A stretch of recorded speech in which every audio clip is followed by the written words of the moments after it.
Welcome po sa panibagong video, Paulo Repairman. At for today's video, ito po gumawa po ako ng DIY.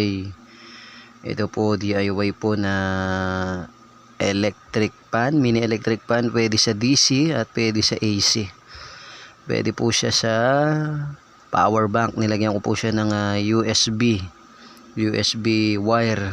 Yan po. Ito po galing po sa charger po itong USB na to. Yan po isasaksak po natin sa ating power bank. Yan po ay sa battery.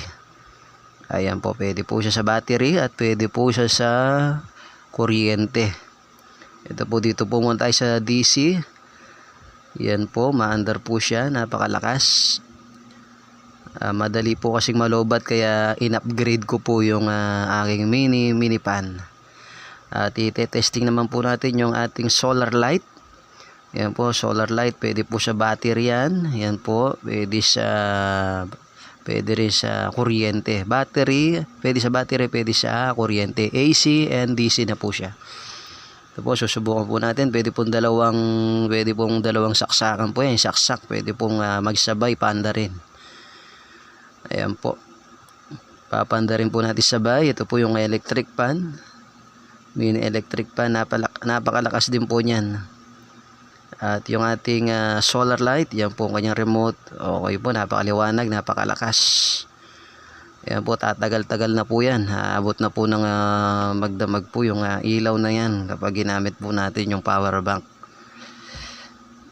Yan po. At susubukan din po natin yan sa kuryente, sa AC. Gagamit po tayo ng charger. Yan po yung charger po ng cellphone. Ito po yung charger ng cellphone. May dalawang USB na rin po yan siya. Pwede po kayo magsaksak ng dalawang USB. Ito po, subukan po natin sa kuryente naman po tayo. Yan po, ito po ay sa solar light.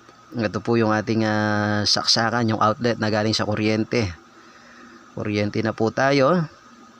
AC na po yan. Ito po, susubukan po natin yung ating solar light gamit ang ating USB charger. Ayan po, nag-open po siya. Kailangan po nating i-open sa remote. Open sa remote para mabuksan. Ayan po. Ayun, liwanag. Maliwanag po yan sa personal. Okay po siya. Dito naman po tayo sa mini electric pan. Ayan po, pwede pong dalawa yan. Pwede pong sabay, panda rin po yan. No problem po yan. Dahil yung charger po 5 volts po yan. Ito po 3 volts lamang po yung mga nilalabas na voltahe po yan. Okay po. Okay siya po siya sa DC at AC. Yan po yung in-upgrade ko po yan. Personal na gamit ko po yan. Okay po.